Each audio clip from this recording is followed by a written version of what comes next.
Boa noite a todos. Esse é o nosso primeiro evento online da Associação de Coloproctologia de São Paulo, a ACESP, que ela está realizando com o apoio da Johnson & Johnson, as suas divisões Ethicon e Janssen, né? Primeiro de 5 eventos que nós teremos durante esse segundo semestre de 2020. Eu já queria aproveitar para agradecer o apoio, então, da Ethicon e da Janssen, em nome da Alessandra Prevot, da Graziela Pedroso, da Ciana Barbosa e do Alexandre Silva, que são da Janssen, e da Ethicon, em nome da Bruna Martins e da Ednei Silva. Esse nosso evento é um evento que a gente vai tentar dar um enfoque mais prático da proctologia, como nos outros, mais voltados ao dia a dia, e aqui no caso da doença de Crohn, das doenças inflamatórias intestinais. E hoje nós convidamos para estar aqui conosco, como debatedores, a doutora Natália Freitas, que é médica do nosso ambulatório de doenças inflamatórias intestinais do Hospital das Clínicas, da disciplina de coloproctologia, e professora do programa de pós-graduação de gastroenterologia da Universidade de São Paulo. Também convidamos o Dr. Matheus Azevedo, gastroenterologista clínico, médico do ambulatório do intestino da gastroenterologia do Hospital das Clínicas da Faculdade de Medicina da Universidade de São Paulo, o Dr. Arceu Scanavini, coloproctologista de renome, né, nosso grande amigo, e também do nosso ambulatório.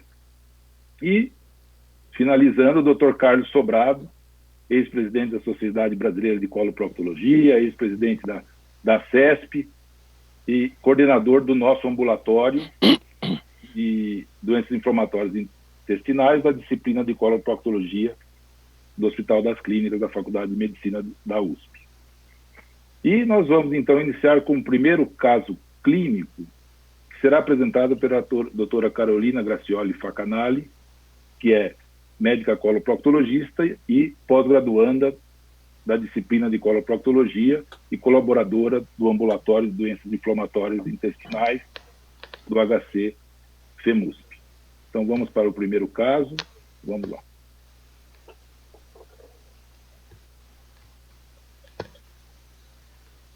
Boa noite a todos os colegas. Obrigada, Dr. Marcelo, pelo convite. Só vamos passar aqui. Então, o primeiro caso que eu trouxe para discussão nessa noite trata-se de um paciente de 19 anos, uma história de doença de Crohn desde os seus 12 anos de idade. A doença é de comportamento estenosante de ilho terminal. O paciente, então, na sua primeira consulta conosco, no ambulatório de doenças inflamatórias intestinais do Hospital das Clínicas, veio em janeiro de 2020 para dar seguimento da sua doença de base. O paciente ele apresentava 3 a 4 evacuações ao dia, com Bristol 5 e, eventualmente, com a presença de muco. Ele havia perdido em torno de 3 quilos no último mês. O paciente ele não tinha outras patologias sistêmicas, não era tabagista, não tinha feito cirurgias prévias. Ele havia feito uso previamente de infliximab imunoterapia de 2016 até 2019. Nós acreditamos que o paciente ele teve uma perda de resposta secundária, então foi iniciado o adalimumab, que ele fazia uso até o presente momento e já estava com a dose otimizada. O paciente ele estava emagrecido, com índice de massa corporal de 17,5. No exame físico abdominal, apresentava uma dor, a palpação profunda da região do mesogástrio, mas não havia massas palpáveis, não tinha defesa. No exame proctológico, estava dentro da normalidade, nada que nos chamasse atenção. E dos exames laboratoriais que ele trazia um hemograma, que nós podemos evidenciar um hemograma com anemia de doença crônica, um PCR de 6,1, albumina de 3,3, sorologias negativas e também PPD negativo. Somente para ilustrar a colonoscopia de 2015, nós evidenciamos um cólon todo dentro da normalidade. Porém, a transposição da válvula ileocecal, nós notamos no ilho terminal uma cicatriz esbranquiçada.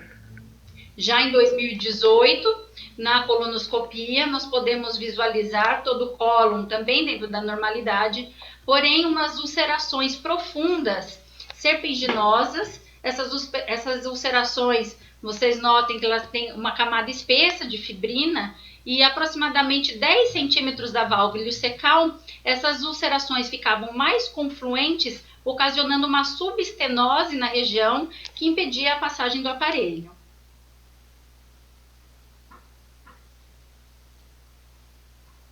Então, Natália e Matheus, começando acho que com a Natália, eu queria que vocês comentassem essa primeira parte do caso, a parte do caso clínico, o uso prévio do infliximab, né, da questão da monoterapia e essa troca.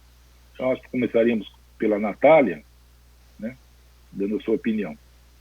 Boa noite, pessoal. Muito obrigada aí pelo convite.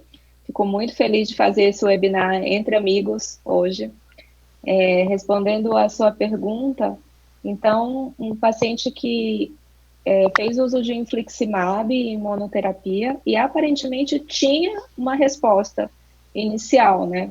E os anti-TNF, de uma forma geral, eles apresentam uma resposta inicial em torno de 60% a 65% nos pacientes com doença de Crohn, e existe sim uma perda de resposta ao longo do tempo, que é estimada em torno de 10% a 15% ao ano, e em 5 anos, mais ou menos 50% dos pacientes que utilizaram a droga, que completaram o primeiro ano de uso da droga, não vão mais estar fazendo uso, por existir aí essa perda de resposta ao longo do tempo. Isso é previsto. E a questão é se a gente deve trocar por outra classe, por outro anti-TNF, logo de qualquer um paciente do Sistema Único de Saúde. A gente não tem uma outra opção do que se não oferecer um outro anti-TNF. Mas só lembrando que quando existe a perda de resposta secundária, pode ser por conta de farmacocinética, por conta de imunogenicidade ou por conta de falência, aquele mecanismo de ação. E é isso que vai guiar a nossa escolha por uma outra terapia. Matheus. Também gostaria de agradecer o convite ao Marcelo e dar boa noite a todos. Bom, para pontuar, acho que esse paciente estava com o uso de monoterapia do infliximab, provavelmente por ser do sexo masculino e ser jovem, né, Natália? Eu acredito que o colega que optou pela introdução do infliximab optou por utilizar a imunoterapia justamente por esse paciente ter essas características, e a gente sabe que o uso da azatioprina, ainda mais associado ao infliximab, nessa faixa etária, está associado ao aumento do risco de linfoma e o risco de um linfoma mais agressivo. Então, de uma forma geral, os pediatras têm um receio maior de utilizar a comboterapia em pacientes jovens, principalmente do sexo masculino. Então, isso já responde a segunda pergunta, que idealmente ele deveria estar utilizando um imunossupressor desde o início da terapia com infliximab, mas por conta desse possível efeito adverso da comboterapia, eu acredito que o pediatra optou por não estar utilizando. No contexto de uma perda de resposta secundária ao infliximab e a troca pelo adalimumab, eu acredito que seria válido sim, ainda mais a gente está diante de um paciente com perfil de gravidade maior, uma doença estenosante, úlceras profundas a nível de ilho terminal, eu acho que seria interessante sim estar associando o imunossupressor. Acho que é interessante também pontuar uma outra questão em relação à perda de resposta secundária. Então, no contexto de um paciente que está em resposta estável a uma terapia biológica e ele começa a apresentar sintomas sugestivos de reativação da doença, a gente primeiro precisa afirmar se essa doença realmente está ativa, para realmente configurar uma perda de resposta secundária à droga. Que foi o que foi feito no caso, foi feita aquela colonoscopia e foi tido aqueles achados da doença com extrema atividade a nível de ilho terminal. Mas a gente tem que lembrar que os pacientes podem apresentar infecções como causa de falsa reativação da doença inflamatória intestinal, Clostridium difficile, citomegalovírus ou outras infecções bacterianas ou virais. A gente sabe que tem outras causas que podem gerar sintomas, como supercrescimento bacteriano, sintomas funcionais associados não é incomum a gente ver pacientes com doença inflamatória intestinal serem portadores também de síndrome do intestino irritável. Então, diante de um paciente que desenvolve sintomas sugestivos de reativação da doença, a primeira coisa a se fazer, antes de tentar otimizar o tratamento, associar um corticoide, algo assim, é a gente confirmar que essa doença realmente está ativa e é a causa dos sintomas do paciente, não uma outra causa de uma falsa reativação. Marcelo, é o que foi feito aqui no caso, né? Marcelo, você está me ouvindo ou não? Estou ouvindo, Sobrado. Eu posso colocar uma pimenta aí na discussão? Ouvir a opinião da Natália e do Matheus. Você vê, é um paciente que começou a doença de Crohn com 12 anos de idade, né? E ele ficou pelo menos uns 3 anos aí com outros tipos de medicamentos, possivelmente derivados salicílicos, corticoides, etc. E depois de 3 anos ele começou. E ele começou com infliximab, aparentemente, de fato, uma boa resposta. Depois, quando ele foi, em 2018, quando ele perdeu a resposta, e a colonoscopia já mostrava uma área que era intransponível ao aparelho, vocês acham que realmente, aí trocaram pelo adalimumab, né? Vocês acham que realmente foi uma falta de resposta mesmo do adalimumab? Ou aquela subestenose intransponível, nenhum outro, talvez não tenha sido, já merecia talvez um tratamento cirúrgico, aí nenhum outro tipo de biológico iria funcionar? Só para a gente entender a discussão. Ótimo, acho que é uma pergunta muito pertinente nesse cenário, acho que é a dúvida de todo mundo, e acho também que não existe uma resposta correta, né? Por muitas pessoas, o tratamento cirúrgico ele é considerado como uma falha do tratamento clínico. Mas, especialmente na doença de Crohn estenosante, a gente deve considerar o tratamento cirúrgico como parte integral do manejo multidisciplinar que a doença exige. Particularmente, a doença de Crohn estenosante, sabe-se que o processo de fibrose da alça intestinal, ele passa por um processo que é dependente da inflamação e um processo independente da inflamação. Então, a partir de um certo ponto, por mais que você consiga inibir aquela inflamação que deflagrou o processo de fibrogênese e proliferação da matriz extracelular, esse processo torna-se independente. Essa fibrose pode continuar se acumulando a despeito do controle da inflamação. Mas esse processo, essa fase que é dependente de inflamação, o espessamento da alça, aquela rigidez por engurgitamento vascular, espessamento do mesentério, uma parte você consegue sim controlar com os imunobiológicos, e existe a possibilidade do paciente abrir um pouco o calibre e diminuir sim os sintomas suboclusivos. Então, de fato, não está errado oferecer um tratamento clínico para um paciente com uma doença estenosante, principalmente quando existem sinais clínicos e radiológicos de inflamação presente. Mas nem sempre esse tratamento vai ser suficiente para resolver esse processo estenosante e não vai impedir que o paciente necessite de um procedimento cirúrgico mais à frente.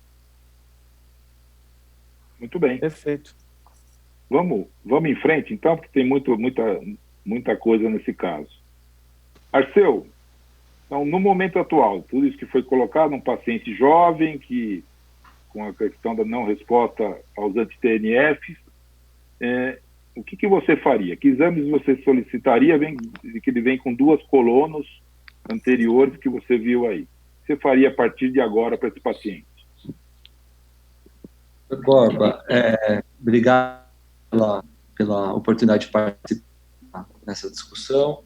E me chama a atenção a disparidade entre os 2 exames, né? Inicialmente, eu até ia comentar isso antes da sua pergunta, lembrando que é sempre interessante a gente, de alguma forma, né, mesmo que a colonoscopia tenha localizado a área doente, que a gente faça um estadiamento com algum método seccional, né? Hoje, de modo mais atual, e antigamente a gente solicitava o trânsito intestinal, né, que tinha mais facilidade de ser feito.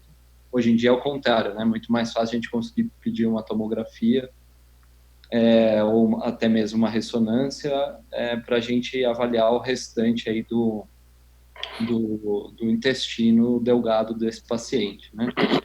Então, em relação à disparidade da coluna, eu não entendi aquela cicatriz que fala que é no ilho. Para mim, ali parece ser cólon ainda.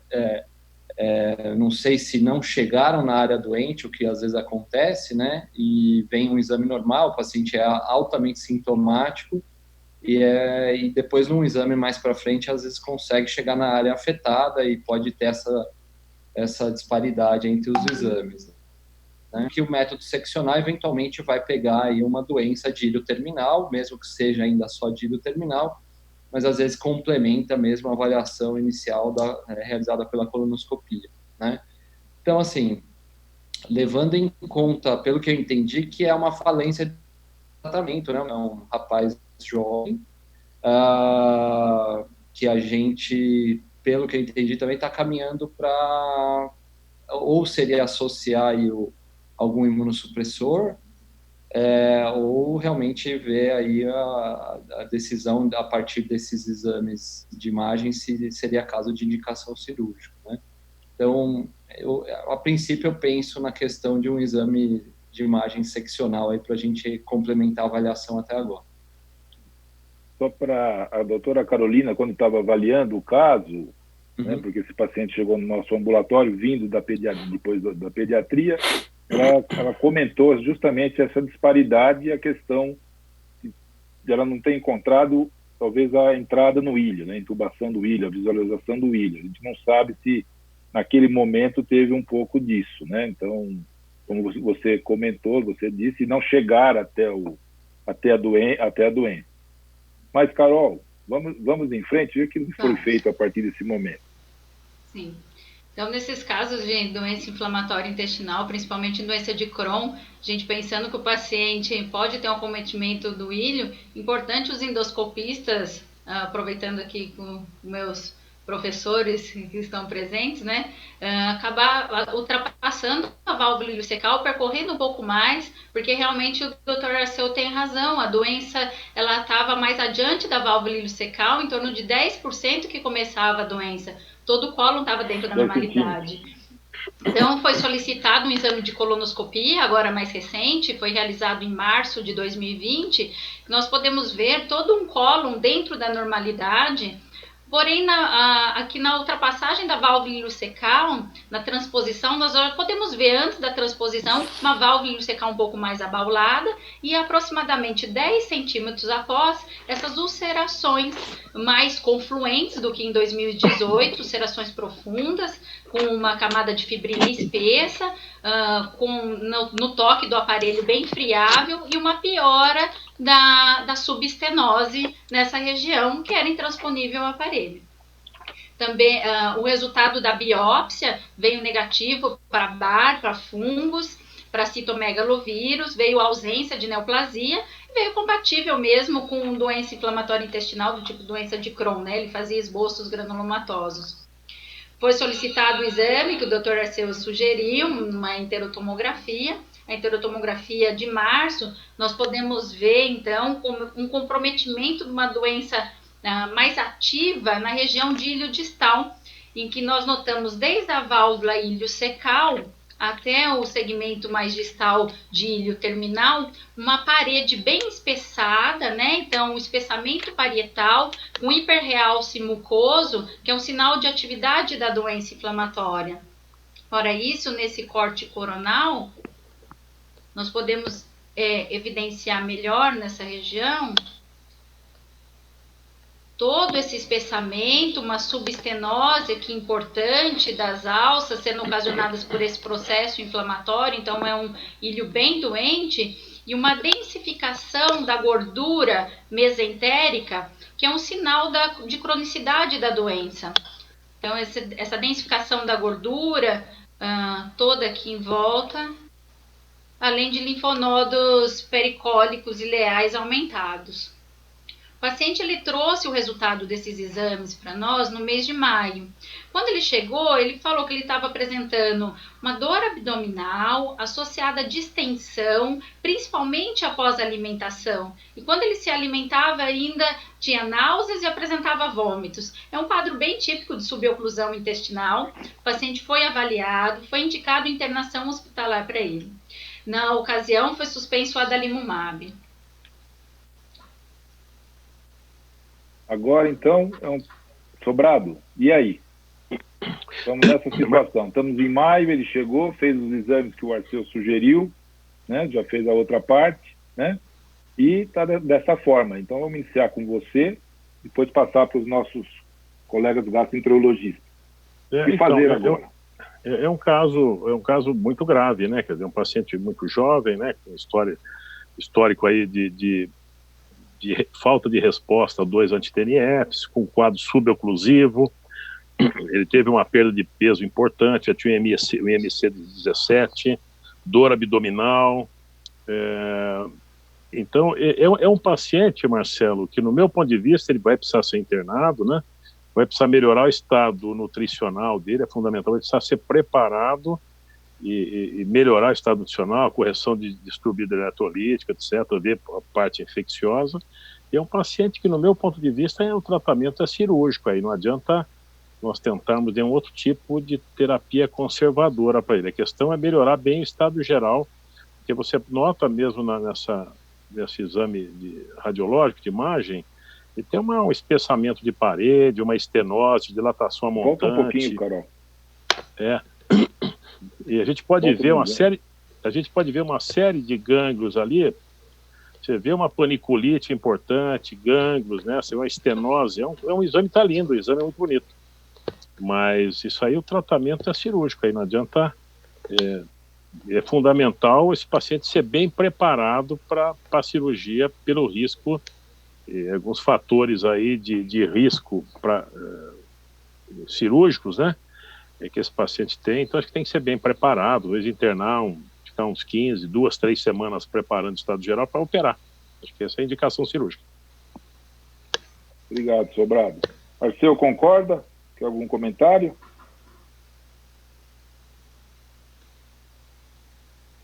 Arceu? Acho que ele está travado. Natália? Eu concordo com a sua opinião, Natália e Matheus? Concordo com o que o Sobrado falou. É importante que os pacientes com doença inflamatória, por ser uma doença crônica, são pacientes que eles se acostumam ali com aquele episódio de distensão, com aquele estufamento. Então, quando esses pacientes realmente apresentam um quadro suboclusivo, essa estenose, em geral, já é significativa. E é importante a gente saber o momento ideal da cirurgia, não deixar o paciente desnutrir, porque quanto mais você insiste num tratamento clínico que não está sendo efetivo, o paciente vai desnutrindo, ainda mais com esse intestino tão inflamado que a gente não está conseguindo controlar, essa desnutrição piora e o paciente acaba chegando na cirurgia num quadro clínico mais debilitado, aumentando aí as chances de complicações no pós-operatório. Eu concordo também, Marcelo. Concordo também e aproveito até para fazer uma autocrítica a nós clínicos que muitas vezes acabamos retardando a indicação de cirurgia, insistindo eventualmente em terapias outras, então mudanças de biológico, em casos onde a doença está tão avançada, como no caso desse paciente em questão, que nenhuma terapia imunobiológica, independente de se trocar o mecanismo de ação, vai conseguir reverter um quadro inflamatório todo exuberante. Então, eu acho que esse paciente tem indicação cirúrgica e o ideal é fazer o preparo, como o Sobrado comentou, para tentar melhorar o estado nutricional dele e fazer a cirurgia em melhores condições. Se possível, também evitar o uso do corticoide. A gente também usa muito corticoide e muitas vezes desnecessariamente. A indicação cirúrgica, eu acho que ela já está bem alinhada e a gente sabe o quanto que o corticoide está associado ao aumento de risco de complicações perioperatórias. O Matheus, Marcelo, só um comentário. Isso que o Matheus falou, não é só o clínico que às vezes posterga, não. É que esses pacientes, ainda mais jovens, né, com toda a estrutura familiar, componente psicológico que envolve a família, o lar dessas pessoas, às vezes eles mesmos recusam a cirurgia. E às vezes a gente fica sensibilizado e evitamos, às vezes, insistir no tratamento cirúrgico, sempre procurando dar uma chance, porque o paciente não quer ser operado, a família não quer. E às vezes é difícil, é diferente quando é um tumor, né? É um câncer, qualquer família fala, doutor, tira isso aqui, pelo amor de Deus, hoje se der, né? Quer dizer, como a doença de Crohn, então, isso que você está falando é uma coisa extremamente importante. Acho que é um aprendizado que nós temos tido todos, né, tanto clínico quanto cirurgião, ao longo desses anos, né, de saber algumas situações hoje que talvez a gente deva até, nesse caso, como a Natália comentou, de uma doença estenosante, ter uma indicação talvez um pouco mais precoce de cirurgia, né? Até como aquele Lyric Trial e alguns estudos mostrando que talvez nessa situação a ressecção, às vezes nesse caso de estenose, etc., talvez a indicação um pouco mais precoce seja melhor de nós insistirmos muito com os biológicos ao longo do tempo. Mas eu acho que isso é um aprendizado que todos nós estamos tendo. Não sei se vocês concordam com isso. Sem dúvida, Sobrado, sem dúvida. Eu acho que outro fator que é interessante também e fortalece ainda mais a indicação cirúrgica nesse momento é o fato de ser uma doença que não é muito extensa, então deixa a gente um pouco mais tranquilo de não ter que fazer uma ressecção muito extensa e esse paciente jovem ter risco de evoluir com intestino curto ou algo desse tipo. Excelente. Então, vamos em frente. Então você vê que nós temos um consenso, tem uma área cirúrgica e a área clínica para indicar o tratamento cirúrgico. Então, Carol, continue, a gente vamos em frente. Então, ele foi avaliado pela equipe da coloproctologia do hospital, realmente sugeriu um suporte nutricional com nutrição parenteral total para uma posterior reavaliação para necessidade cirúrgica. O paciente ele recebeu nutrição parenteral total por 21 dias e suplemento via oral. Ele não tinha aceitação de dieta via oral, né? Toda vez que tentava reintroduzir a dieta oral, o paciente piorava da distensão abdominal, do quadro de dor. Atente que mesmo após a reposição de ferro endovenoso, de janeiro agora de 2020 até agora em maio, que ele estava hospitalizado, não houve uma melhora dos níveis de hemoglobina, inclusive começaram a cair significativamente os níveis de albumina também, mostrando a atividade da doença inflamatória, né? Inclusive, ele teve uma perda de aproximadamente 10% do seu peso corporal, um paciente bem grave.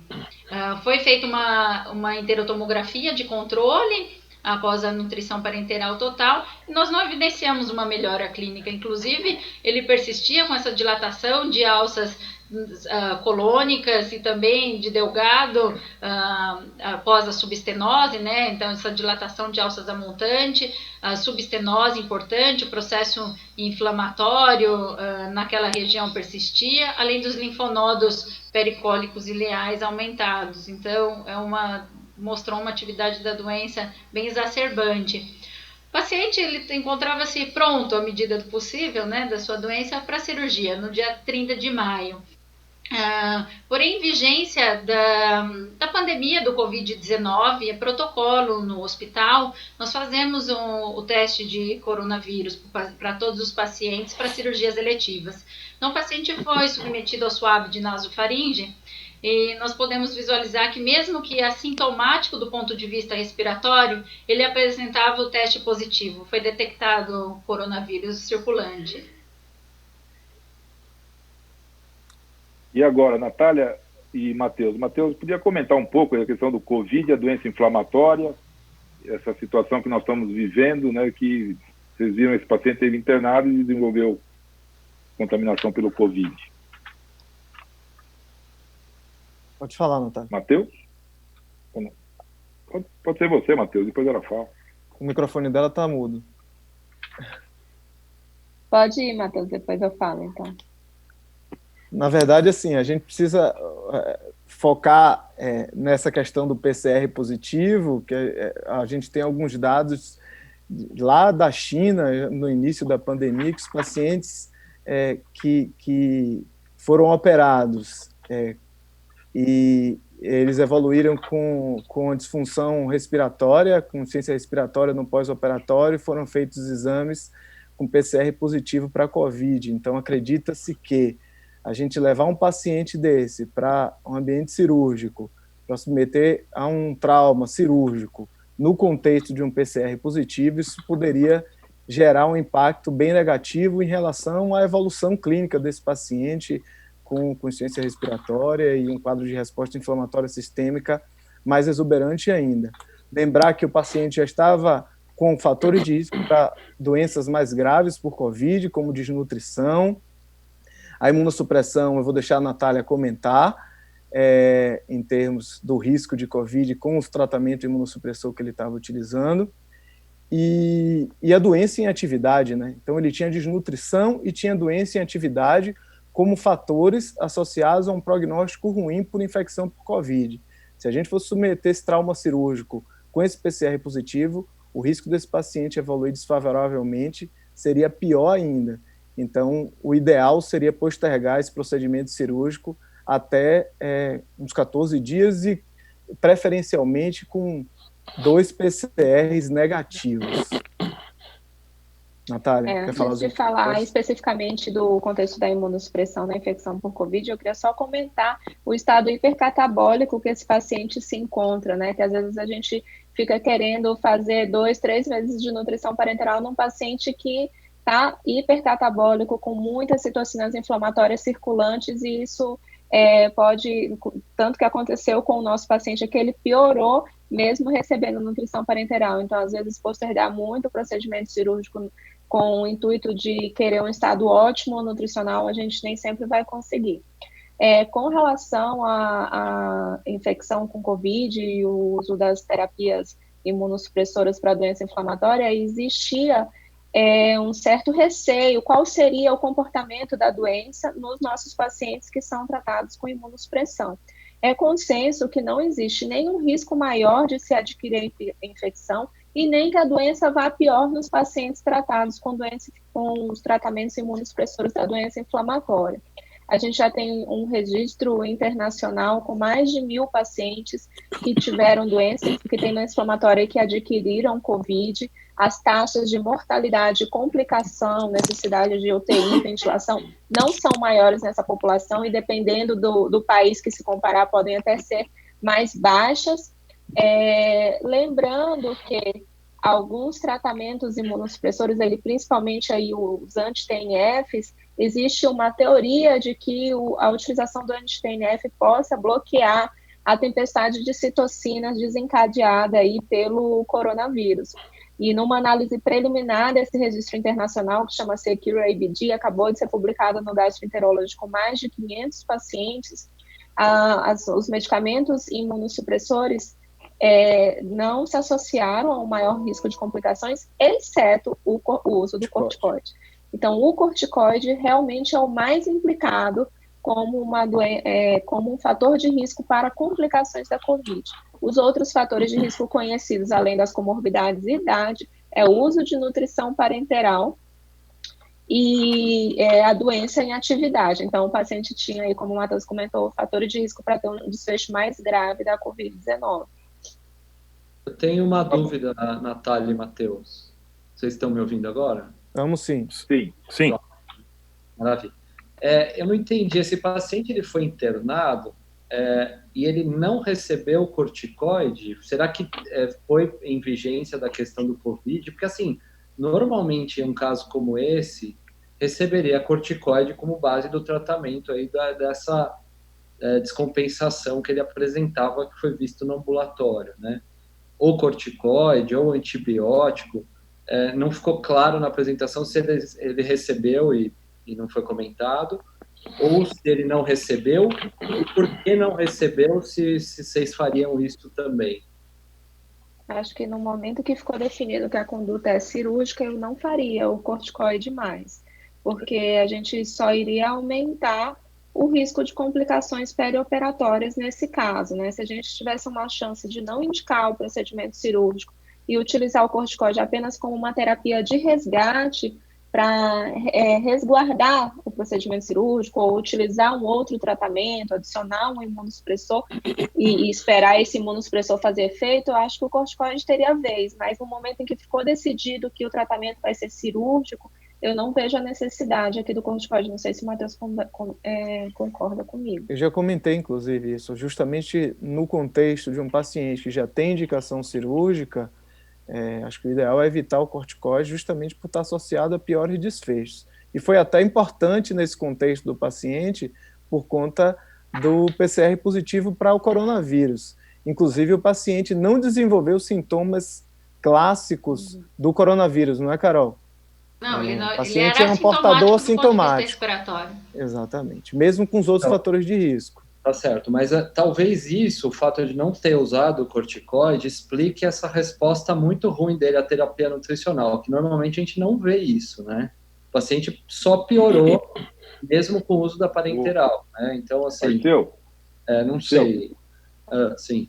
Marcelo, eu só fazer uma pergunta da audiência para você, senão, aproveitando que você está aí comentando, a nutrição parenteral, tem um colega perguntando, o Demerson Vieira, quanto tempo a gente deve manter isso? 14 dias, 21 dias? Tem um tempo, mais ou menos, nesses doentes? Então, em geral... Em condições ideais, vamos dizer. Então, em geral, a gente fala que de 10 a 14 dias de terapia nutricional, né?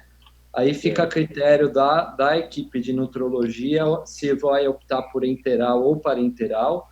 Eu acredito que esse paciente, como tinha o fator obstrutivo muito relevante, né, ele toleraria muito mal, praticamente pouquíssimo aporte calórico por via oral, né, e talvez por isso que se optou pela parenteral, né. Se a gente for entrar nessa discussão, acho que vamos se alongar demais, mas a parenteral...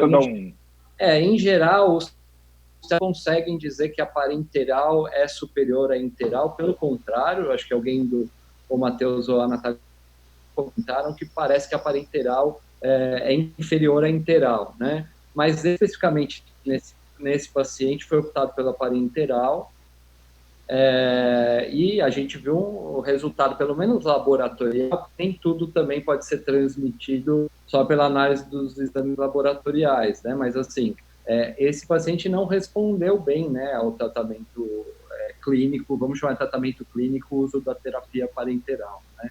E só piorou internado. Então, por isso que normalmente eu vejo esses pacientes, quando a gente é chamado para avaliar, eles já estão tomando corticoide, já tomaram antibiótico, ou estão tomando antibiótico, e a gente vai operar ou não a despeito do corticoide. Aí acho que muda um pouco a tática cirúrgica, mas não muda a indicação de operar ou não se ele estivesse tomando corticoide.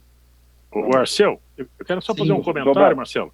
Esse paciente, quando ele internou, eu sei que me ligaram, quando ele internou, ele já estava com um quadro suboclusivo, tinha grande distensão de alças, né? E ele internou, ele tomou nutrição parenteral e antibióticos apenas, ele não ficou, não tomou corticoide na internação.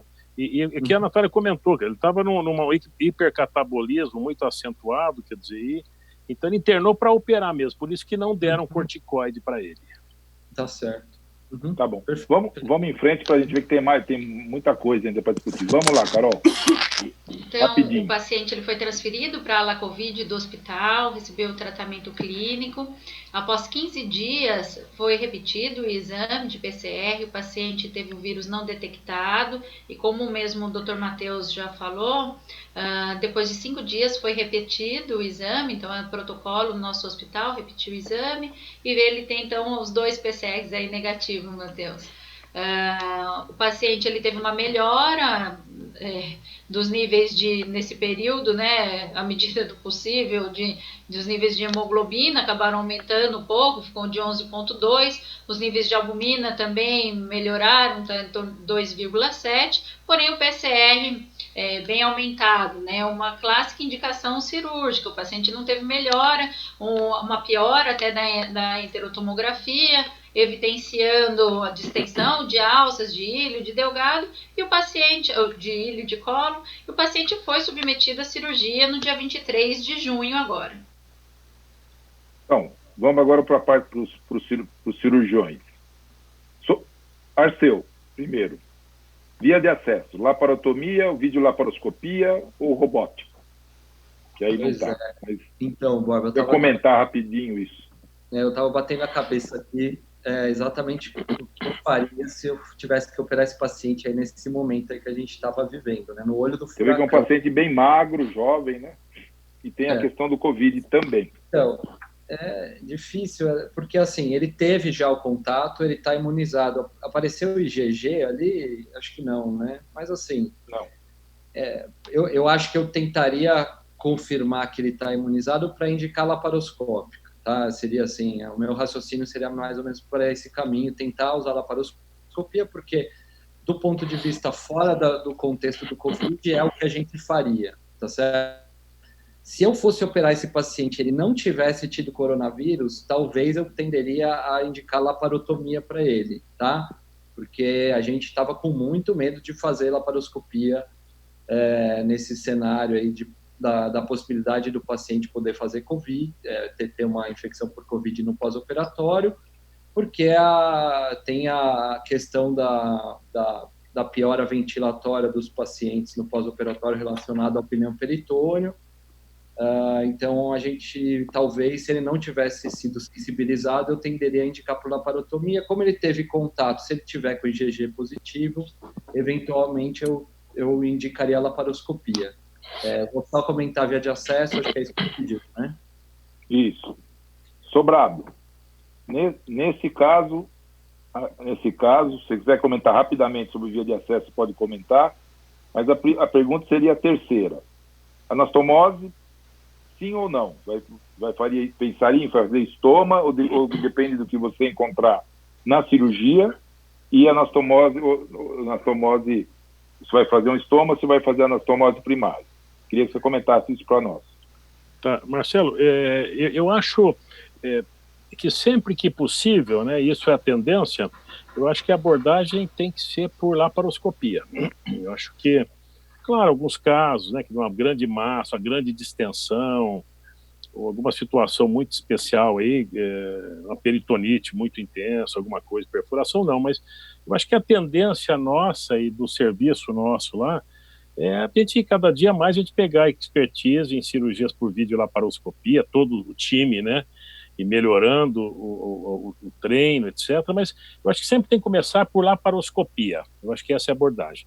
Com relação ao tipo, se nós vamos fazer anastomose ou vamos puxar um estoma, isso depende muito do paciente, tem que ser particularizada a indicação. Mas vamos nesse caso para não alongar muito. Eu acho que é um paciente grave, é um paciente que é com um estado hipercatabólico, um paciente com um quadro de suboclusão intestinal, uma lesão importante, uma paniculite importante. Eu, nessa situação, teve o Covid, né? Teve a albumina ainda baixa, apesar de 21 dias de nutrição parenteral. Esse acho que é um paciente que tem que fazer a ressecção iliocecal e exteriorizar as duas bocas. Eu não faria anastomose nesse paciente em particular. Muito bem. Arceu, né, vou falar um pouquinho, né, de cargas de grampeadores, seja laparoscópico, ou se a cirurgia foi laparoscópica ou na cirurgia convencional, os grampeadores lineares. Você faria alguma coisa diferente em termos de carga? Que tipo de carga você usaria por ser doença de Crohn nesse tipo de paciente?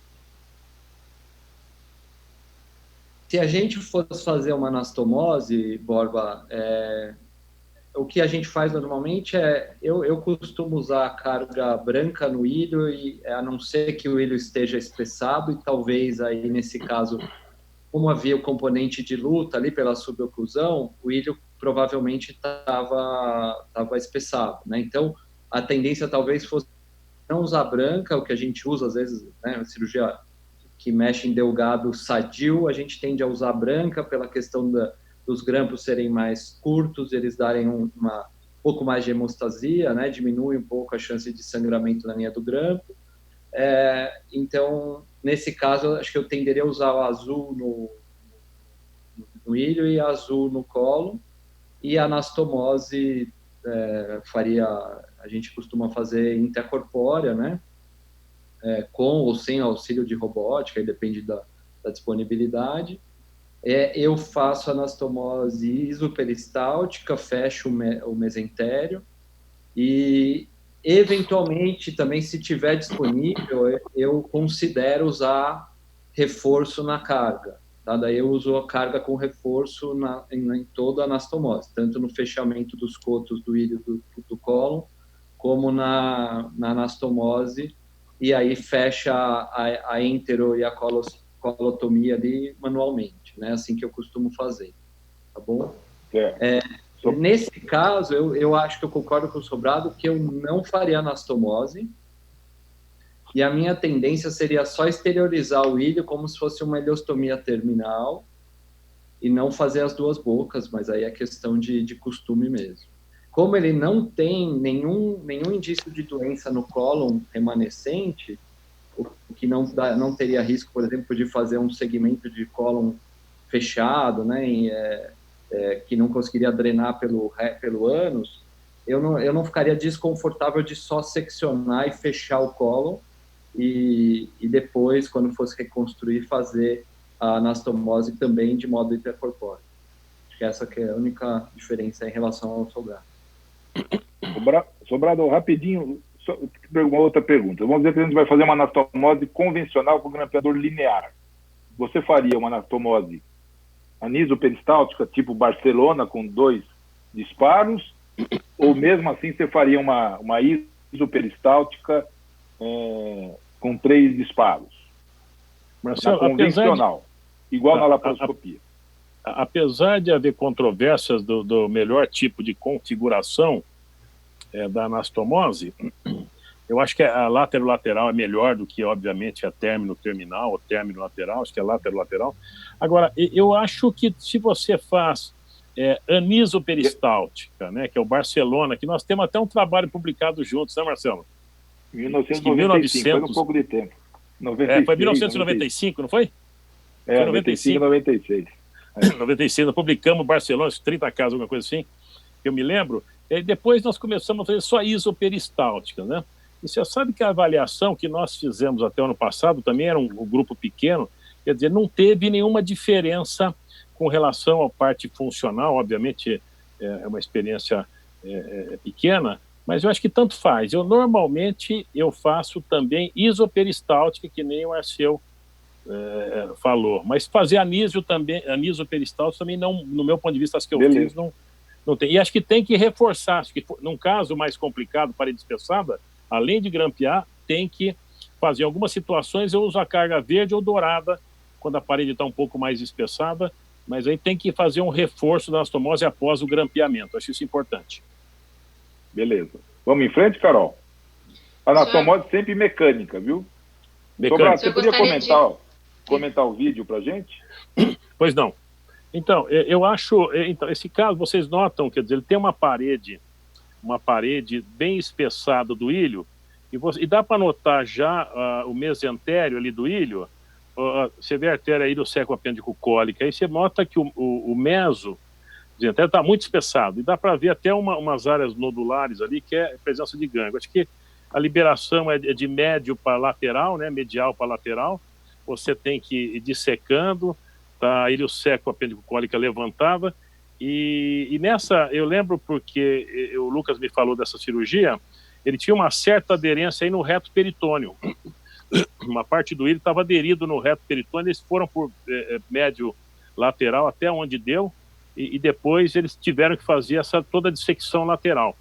E você vê que está um processo inflamatório muito exuberante, né, sangrando um pouquinho devido ao processo inflamatório. Eles identificaram bem o ureter e a ilíaca aí, como vocês vão ver. Você vai ver agora, ele vai...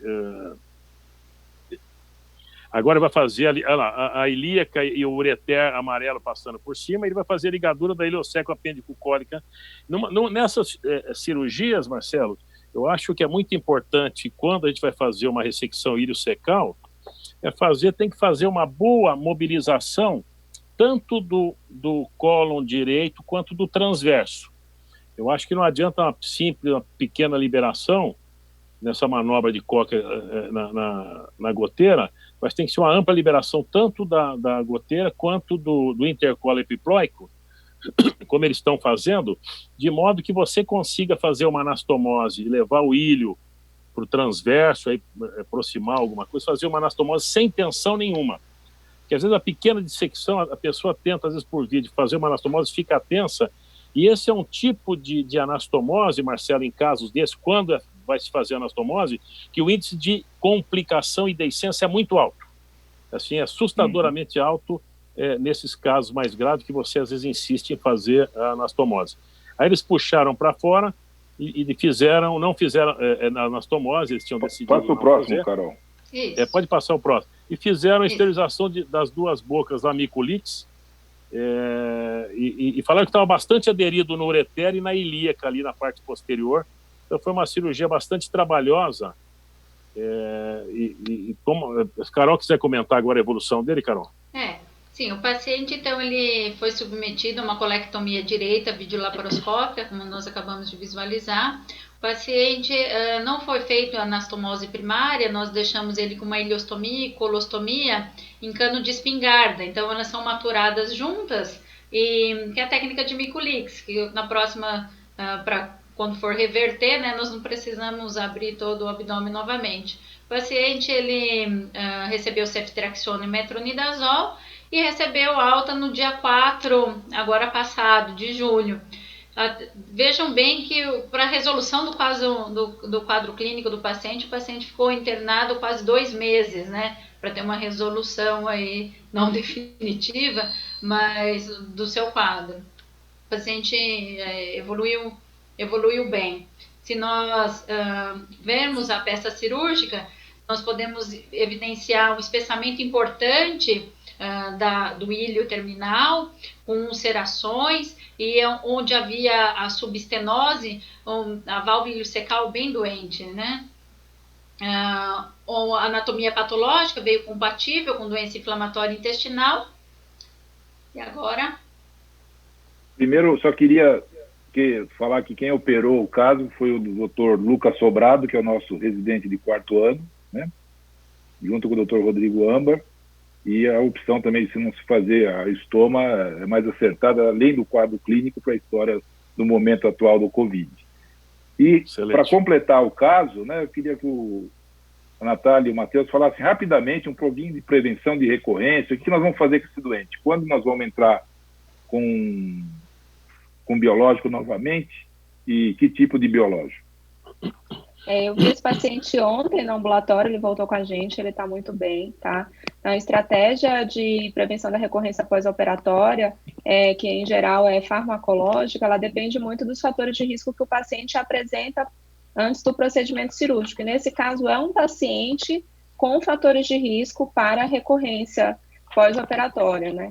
E por conta disso, assim, a gente só tem que iniciar o tratamento, em geral, depois de 30 dias, se o paciente não tiver com nenhuma infecção, e foi o que a gente optou. Agora, qual o biológico, qual o tratamento, se é imunossupressor, não existe uma resposta correta. Os únicos biológicos que foram estudados nesse contexto são os anti-TNFs.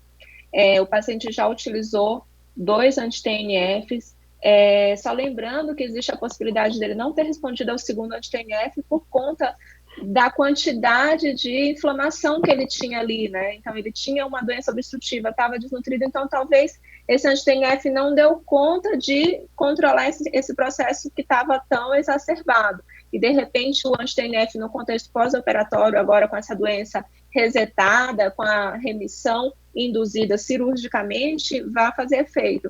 Independente SUS, a gente não tem realmente outra opção além do anti-TNF, mas independente do que a gente vai fazer, o importante é, após o início do tratamento, da prevenção, a gente tem que monitorizar se a doença está voltando e não simplesmente deixar esquecido. Então, eu programei uma calprotectina em 3 meses e em 6 meses ele vai fazer uma colonoscopia.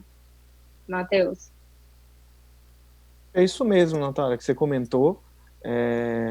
Acho que nesse paciente específico, eu deixaria profilaxia com o imunossupressor, que ele não havia utilizado, mais o anti-TNF. Eu acho que não dá para a gente cravar que o adalimumab, ele não respondeu ao adalimumab, justamente pelo que você comentou, já estava com uma doença bem avançada.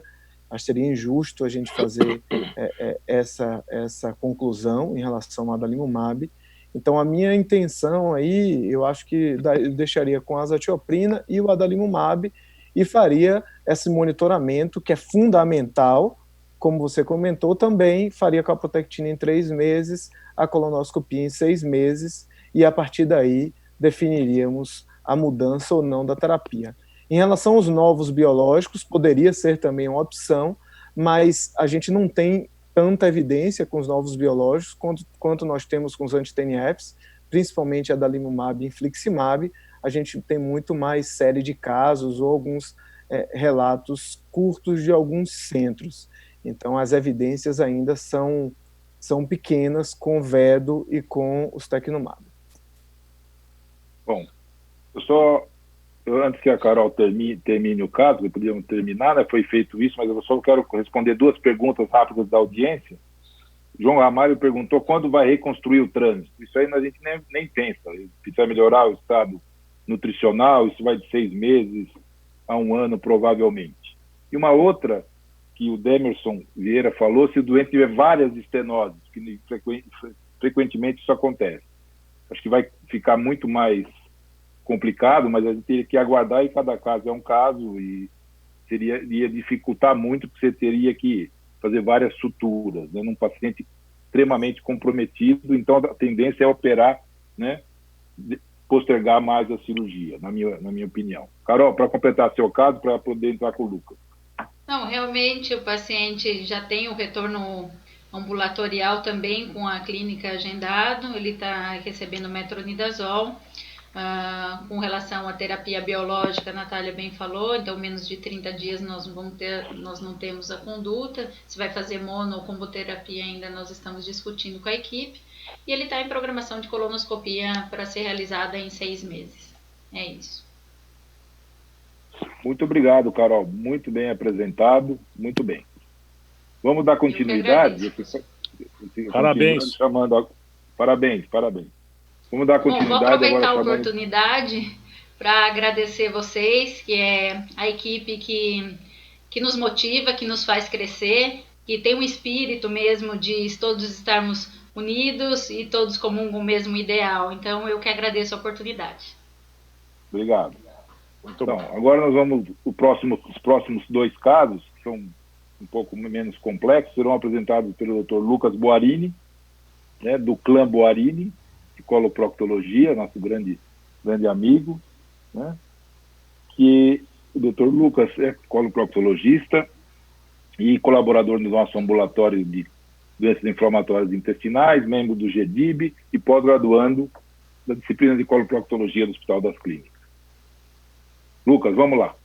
Vamos lá. Primeiramente, boa noite, obrigado pelo convite, é um prazer estar aqui com vocês. Bom, meus 2 casos são de doença de Crohn perianal. Eu vou iniciar o caso 1, pensando nos potenciais conflitos. Paciente masculino, de 23 anos, com doença de Crohn desde 2016. Uma doença colônica não estenosante e não penetrante, e paciente negava tabagismo no início. Na sua anamnese, há 2 anos, ele apresentava dor em região perianal, associada à saída de secreção após drenagem de abscesso e passagem de sedenho há 2 anos. Diarreia líquida mucosanguinolenta há 3 anos, em torno de 6 evacuações líquidas por dia, e uma dor abdominal. Referia a perda de 14 quilos em 2 anos, que correspondia a 18% do peso. Estava em uso de mesalazina na dose de 1 grama por dia há 2 anos, e uso esporádico de corticoide, ciprofloxacina e metronidazol. Então, a cirurgia de drenagem de abscesso foi realizada em 2016 e passagem de sedenho em 2017, mas que o paciente refere que 6 meses após a cirurgia o sedenho caiu. O exame físico era esse cenário que ele apresentava. Então, ele tinha 8 orifícios fistulosos, e você pode ver que tinha também uma ulceração na região mediano posterior. Então, exames complementares ele já tinha trazido, porque ele vinha encaminhado de um gastroenterologista, tinha hemoglobina de 11,3, albumina 2,9, PCR e calprotectina bem elevados. Essa é a colonoscopia, muito da avaliação, você pode ver ascendente, um sangramento ao toque, e no reto, múltiplas úlceras profundas, confluentes e facilmente sangrantes. A interressonância não apresentava doença de Delgado, mostrava a doença compatível com o que a gente visualizou na colonoscopia. Representava um abscesso em fossa isquioretal direita associado a trajetos fistulosos com orifício interno 9 horas, e abscesso em fossa isquioretal esquerda associado a um trajeto fistuloso com orifício interno às 3 horas, e um outro trajeto fistuloso que comunicava com uma outra coleção posterior. Então, tendo esse caso, o caso clínico, Lucas, põe lá na foto do essa aqui, foi tão estudado, foi visto o paciente. Eu queria primeiro saber o seguinte: o que nós vamos fazer? Nós vamos fazer um exame sobre narcose, nós vamos entrar com biológico, né? Então, eu queria pedir para o Sobrado e o Arceu comentar rapidinho, depois eu vou passar para o Matheus e para a Natália também comentarem a respeito do tratamento clínico que ele está fazendo, que ele estava fazendo anteriormente. Por favor, Sobrado e Arceu, nessa ordem. Pode falar, Arceu. Arceu? Oi, Sobrado. Pode falar, mestre. Bom, fala, Arceu. Posso começar, claro. É o típico paciente que a gente não consegue nem assim, dizer por onde começar, né? Mas claramente o paciente tem que fazer uma avaliação por método de imagem, que já foi feito, o Lucas já mostrou. Não adianta pensar em entrar numa cirurgia dessa desarmado sem um exame de imagem. É praticamente impossível achar os trajetos, mesmo com uma boa ressonância feita, imagina as cegas, né? Então, o exame sob anestesia é de grande importância para esse caso, auxiliado enormemente pelo achado da ressonância.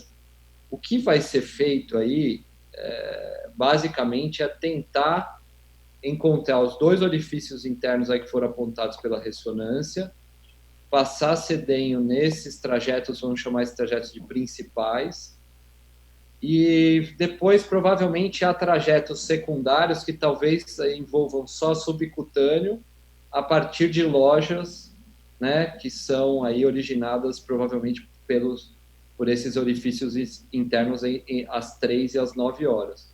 Mas tudo isso tem que ser comprovado com avaliação intraoperatória, e depois que for feita essa primeira etapa aí desse exame sob anestesia, aí discutiria com os colegas o início de algum tratamento melhor do que o que ele estava vindo utilizando. Acho que eu paro por aqui e deixo Sobrado concluir. Eu acho que é isso mesmo, Arceu. Eu acho que o exame sob anestesia é o padrão ouro, né? Para a gente identificar os trajetos, né? Rever a parte do reto, a presença de alguma estenose associada, né? Porque geralmente essa doença fisturizante perianal é muito mais comum na colite de Crohn do que no doença iliocecal, é mais comum. Então, fazer uma boa avaliação aí, a estenose, identificar esses 2 trajetos principais, né? Para passar um sedenho, limpar tudo, acho que é fundamental. E lembrar só às pessoas que talvez não sejam especialistas que a fistulografia a gente não realiza mais e não deve ser realizada, né? Uma coisa óbvia que eu estou comentando aí, mas os mais jovens aí, não adianta tentar fazer fistulografia, nada disso, que é um exame que acho que não tem nem indicação hoje de mais ser feito, até porque a ressonância nos dá uma informação muito melhor. Mas eu acho que é isso que você falou, concordo. Bom, então dando Mateus, sequência... só um pouquinho, volta um pouquinho, só no slide da história, no diapositivo da história clínica, mais um. Matheus, o que você acha aqui do tratamento aqui que ele estava, o outro próximo, aqui ele estava em uso de mesalazina, corticoide, ciprofloxacina e metronidazol, né? Ele já tinha 2 anos de história com essa doença perianal. Então, queria que você comentasse um pouquinho para nós a questão do tratamento clínico. Marcelo, realmente assim, é uma pena que esse paciente tenha ficado tanto tempo sem um tratamento adequado para a doença de Crohn. A gente sabe que a mesalazina é um bom tratamento para retocolite leve a moderada, mas não nessas doses. A gente estava usando subdose e ainda usando mesalazina para a doença de Crohn, que é uma droga que a gente sabe que a gente não tem mais evidência para uso nem casos de doença de Crohn, nem em doenças de Crohn leve. E essa questão de uso recorrente de corticoide, hoje em dia a gente tende a evitar está utilizando corticoide de forma recorrente nos pacientes com doença inflamatória intestinal, sem necessariamente a gente estar utilizando uma droga potencialmente poupadora de corticoide. Então, a partir do momento que você inicia o uso do corticoide, ele deveria ter ser iniciado para o paciente alguma droga poupadora de corticoide, seja um imunossupressor ou seja uma terapia biológica. Logicamente, um paciente com quadro de uma doença perianal extensa e complexa, sem dúvida nenhuma, um paciente que necessita de terapia biológica, e para esses casos específicos de doença perianal, sem dúvida nenhuma, os anti-TNF são as drogas que temos maior experiência, um pouquinho ainda mais com infliximab. Mas infliximab e adalimumab estariam bem indicados para esse caso em questão, infliximab especialmente em comboterapia com a azatioprina. Então, uma doença extensa, complexa, um paciente jovem, doença de reto complicada, a gente tem que comentar que se a gente não tratar adequadamente esse reto, essa doença perianal não irá melhorar, então a gente precisa tratar agressivamente esse paciente. Talvez a gente já tenha perdido a janela de oportunidade, né, que é aquele período precoce do início dos sintomas, dentro dos primeiros 2 anos, e idealmente antes de desenvolver complicações, mas eu acho que assim, a gente ainda pode dar a qualidade de vida desse paciente, mas não podemos perder mais tempo. Natália. Nada a acrescentar, concordo com tudo. É exatamente isso. Então vamos em frente, Lucas. Bom, então foi indicado o exame proctológico sob anestesia em junho do ano passado. E o que foi achado foi realmente, como o Dr. Arceu comentou, foi bem compatível com o que a gente tinha na enteroressonância. Então, esses orifícios, eles se comunicavam em lojas, tá? Que eram lojas realmente subcutâneas, mas que se estendiam para a fossa isquioretal, mas que a parte superior que comunicava esses orifícios, eles eram praticamente só pele que estava já bem realmente fina por conta do processo inflamatório. Então foi feito, a gente incisou essas lojas e comunicou e identificou o trajeto interno, que era às 3 às 9 horas, e tinha realmente uma fístula que comunicava nas lojas da esquerda, ela tinha essa comunicação. Então a gente optou por passar o sedenho entre essas lojas, mas as lojas principais foram cateterizadas realmente às 3 e às 9 horas. Era transesfincteriana, né, Lucas? Pegava massa muscular bastante, né? Sim, principalmente a da esquerda, o orifício interno era bem alto no reto. Então, as duas eram transesfincterianas, mas eu acredito que a da esquerda pega uma massa um pouco maior. Tá. Eu estou perguntando pro Sobrado, o Arceu, o Lucas, o próprio Borba, vocês utilizam a câmara hiperbárica nesses casos de doença perianal complexa? Vocês acreditam no benefício da hiperbárica num caso como esse, especificamente? Sobrado? Oi, pois não. Eu utilizo, sim, Matheus, sempre que eu posso, eu utilizo, né? Quando a gente opera fora, principalmente no 9 de julho, que tem algumas câmaras hiperbáricas lá no 9 de julho, normalmente eu faço isso aí, o tratamento da fístula, como o Lucas está mostrando, é cirúrgico, não é só medicamentoso, né? Então tem que fazer essa limpeza ampla, desbridar isso, e eu dou antibiótico, faço câmara hiperbárica, e aí depois de 2, 3 semanas já começo a terapia com biológico, mas eu tenho utilizado, sim, sempre que eu posso, né? Principalmente, né, Matheus, nesses casos que tem grande destruição tecidual, né? Perfeito. Não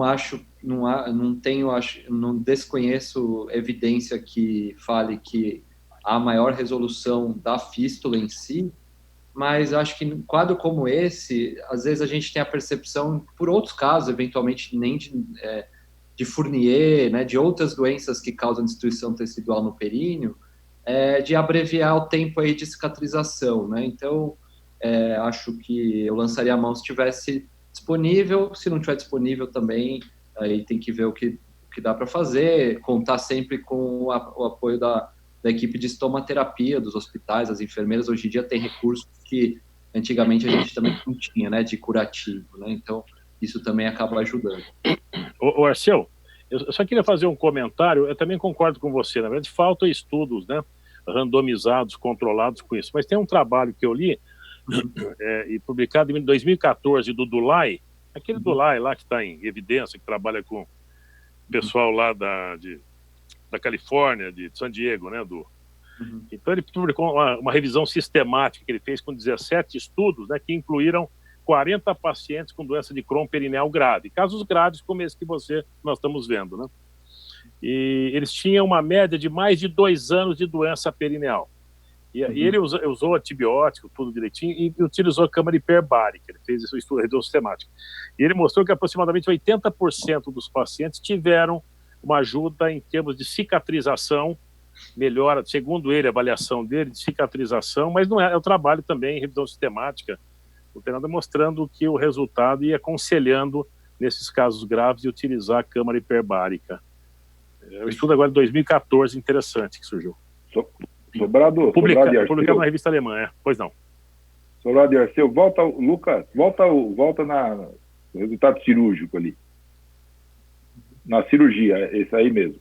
Tá. Queria que vocês falassem um pouquinho dessa drenagem ampla, se vocês fariam do mesmo jeito, se drenariam com mais sedenhos, ou se fariam da mesma forma, se teriam algum comentário, por exemplo, para poupar um pouco de tecido nessa região.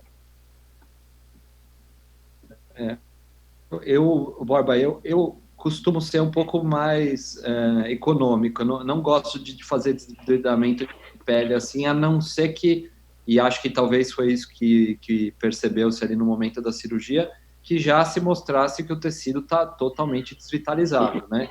Lembrar que lateralmente aqui, né, nas duas laterais, bem na projeção das 3 e 9 horas, vem os nervos, né? E às vezes, se a gente faz desbridamento muito intenso, curetagem muito intensa, a gente pode eventualmente lesar nervo e ser um fator aí que pode acabar impactando em incontinência no futuro. Então, você nem lesou o músculo, mas o músculo já pode eventualmente depois falhar, tá certo?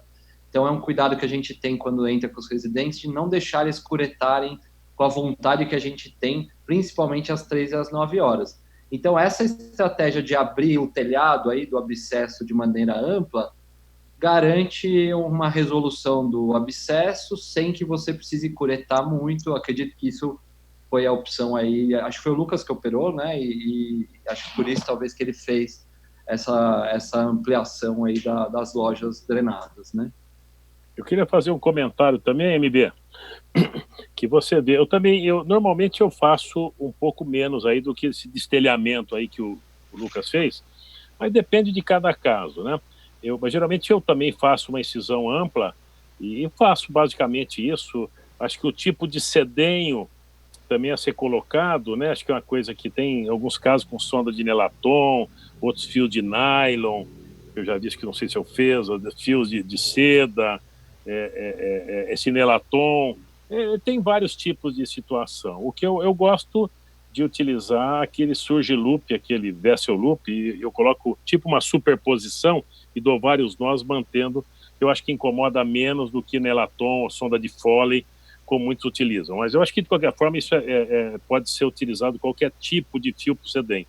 O que, às vezes, eu já fiz isso igualzinho, parecido com esse do Lucas, e eu já recebi crítica uma vez, numa aula que eu apresentei, congresso lá no Rio, dizendo esse lateral aqui na perna esquerda, que o Lucas pegando toda uma parte lateral, passando um sedenho de um lado para o outro, aqui só na parte do perineal, que não aqueles que envolvem o esfíncter anal.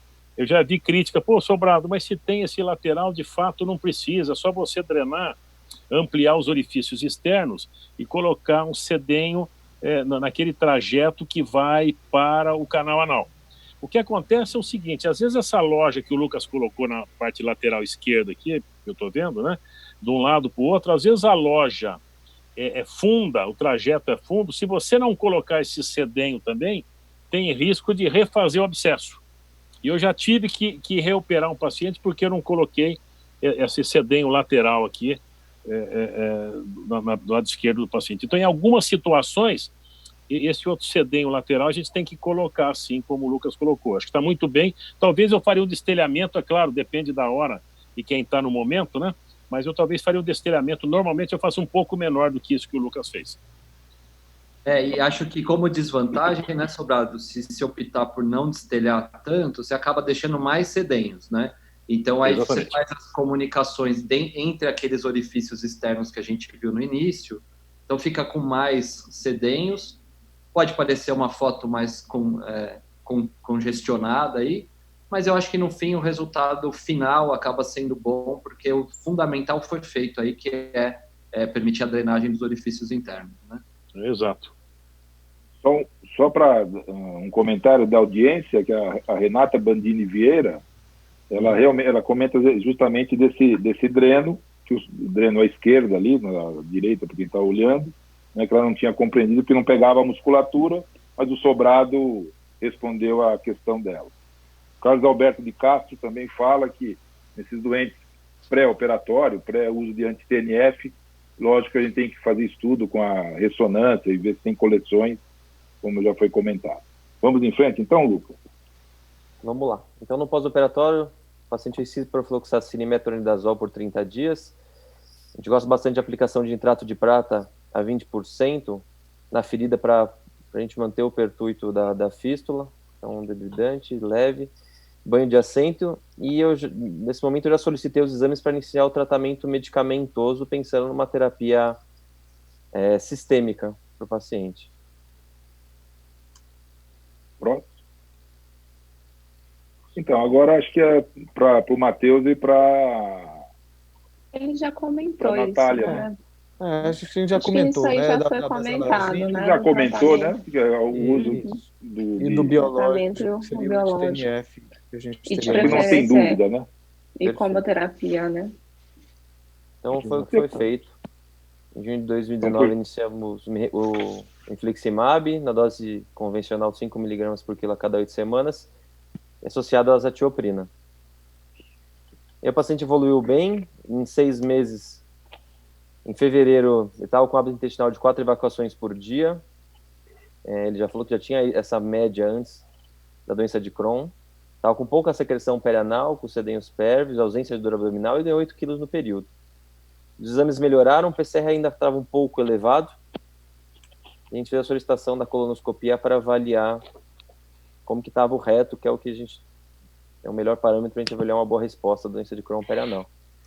De fato, ele apresentava uma cicatrização de todo o colo, então dá para ver até as cicatrizes que na primeira colonoscopia estavam inflamando.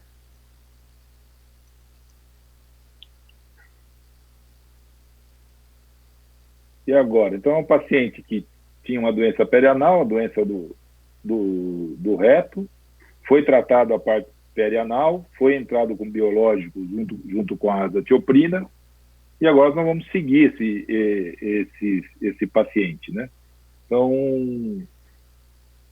retirar a azatioprina, Natália, deixa, vai fazer outra ressonância, acho que sim, deixa a azatioprina. Eu acho que essa é uma oportunidade excelente para a gente utilizar a monitorização terapêutica dos níveis séricos, que é justamente na decisão de interromper a comoterapia, né? Então, se nesse momento a gente tem um nível sérico adequado da droga, ou até um terapêutico próximo do limite superior do range, assim, em torno de 3 a 7 no trough, que é exatamente no dia anterior, no vale da concentração sanguínea do infliximab, favorece sim a retirada da azatioprina, principalmente se a gente tiver a possibilidade de rechecar esse nível a cada 6 meses ou uma vez por ano. Mas se o paciente tiver apresentado, como apresentou, a cicatrização da mucosa, que é um dos principais fatores que perpetua aí essas fístulas. Nós não vimos ainda a foto, mas eu acredito que deve estar um padrão bem melhor. Eu acho que com esse dado de um nível sérico adequado do infliximab nos favorece aí suspender a azatioprina e manter o paciente com um tratamento mais seguro. Natália, eu só queria fazer um comentário. Você falou do nível sérico, né? Num caso desse, com um buraco desse perineal, doença fistulizante, você esperaria, ou melhor, você desejaria, ou você, o Matheus, Arceu, desejaria talvez um nível sérico maior que isso, ou nesse caso talvez não fosse tão importante isso? É muito 3 variável a 7... as coortes Isso, que exatamente. mostram isso. A cicatrização da doença fistulizante é o desfecho mais ambicioso que a gente pode alcançar. E quanto mais ambicioso o desfecho, mais alto o nível sérico. Então, a gente tem estudo mostrando que o fechamento da fístula ocorre com níveis até de 15, né? Mas a gente também tem evidência, o estudo do Davidoff mostrando na semana 6, acima de 10, ou seja, ainda durante a indução. Então, é muito variável. Eu acho que se a gente tiver a cicatrização, que já é o desfecho estimado, o desfecho desejado, com um nível sérico adequado, terapêutico e próximo ali do supraterapêutico, eu realmente retiraria, sim, a azathioprina sem nenhum problema. Na verdade, nós somos muito conservadores no sentido de utilizar a comboterapia, né? Se aí fora as pessoas utilizam a comboterapia por 6 meses a 2 anos no máximo, porque existe muito a possibilidade de uso da monitorização terapêutica e a possibilidade de acesso a outras drogas também. Nós, lá no HC, como temos pacientes que já chegam muito mais graves, a gente já utiliza a comboterapia, e como a gente não tem ou não tinha muito acesso à monitorização terapêutica dos níveis séricos, a gente tinha uma tendência de manter essa comboterapia por muito tempo. Eu sou grande entusiasta da monitorização dos níveis séricos e tenderia, sim, a suspender a azathioprina se essas fístulas tivessem cicatrizado na vigência da cicatrização endoscópica, porque até com a cicatrização endoscópica, a gente tem um clearance menor da droga, né? A gente tem menos perda fecal da droga e a gente não vai precisar também de tanto anti-TNF. Natália, você me desculpe, mas se você quisesse mexer no remédio dele antes de eu tentar resolver a fístula cirurgicamente, eu ia ficar muito triste. Porque... eu acho que você não entendeu, assim, eu falei se as fístulas estivessem cicatrizadas. Não, mas elas ainda não cicatrizaram, né? É isso que eu estou querendo dizer. A gente então, não viu a foto. Pelo amor de Deus, a resposta que ele teve foi excelente, né? Pela colonoscopia. Né? Isso. Então, eu não tenderia a mexer neste momento, tentaria programar o tratamento cirúrgico definitivo para a fístula, porque não foi feito o tratamento cirúrgico definitivo, né? Então, acho que vai entrar na discussão na sequência. Mas a condição sine qua non para cicatrizar qualquer cirurgia que a gente queira fazer é a mucosa do reto estar do jeito que está na colono. Então, eu pediria, pelo amor de Deus, para você não mexer no remédio agora, entendeu? Porque isso vai nos deixar animados para tentar fazer a estratégia cirúrgica que a gente quiser fazer, entendeu? Com os resultados ruins que o tratamento tem, mas melhores possíveis no momento que ele está sem inflamação. Então, a gente não vai perder nossa amizade por causa disso. Não, mas existe grande evidência de que a azathioprina ela atua nos anti-TNFs muito mais por atuar na farmacocinética do que como um mecanismo adjuvante, né? Então, eu acho que se eu tivesse um nível sérico bem alto aí, terapêutico tendendo a supraterapêutico, eu tenho certeza que o que cicatrizou essa fístula foi o anti-TNF, não foi a azathioprina. E eu esperaria, sim, a cicatrização das fístulas para suspender a comboterapia, o que daria aí uns 6 meses. Eu aguardaria uns 6 meses e guiado pela monitorização dos níveis séricos. O Arceu? Sim. Aproveitando, fala um pouco aí dessa questão da resolução da fístula, do tratamento cirúrgico que você quer fazer deixando a azathioprina, que você comentou aí, se a gente vai fazer que procedimento a gente pode fazer a mais aí. Eu acho que já está pontuado aí na tela, né? Assim, a discussão seria em função mesmo de um lift ou um avanço mucoso. Teoricamente, pelo que eu entendi do achado do intraoperatório do Lucas, o orifício, acho que às 3 horas, é bem alto, não é isso, Lucas? Isso, ele é relativamente alto, então 2 centímetros da linha pectina. Eu tenderia a pensar em retalho mucoso, principalmente para esse lado, para o lado esquerdo, para o lado direito, na hora se eu faria também um retalho mucoso, ou lift. E especificamente para o retalho mucoso, para deixar claro, se a mucosa está inflamada, não adianta eu fazer o melhor retalho do mundo de espessura total, solto, usar os pontos da melhor forma que eu puder se está inflamado. Então, a gente tem que aproveitar essa oportunidade que está bem desinflamado para usar, eventualmente, a opção do avanço mucoso. Acho que seria uma indicação boa. E aí, Sobrado? Eu acho também. Eu também não mexeria na medicação há 6 meses por aí, Marcelo.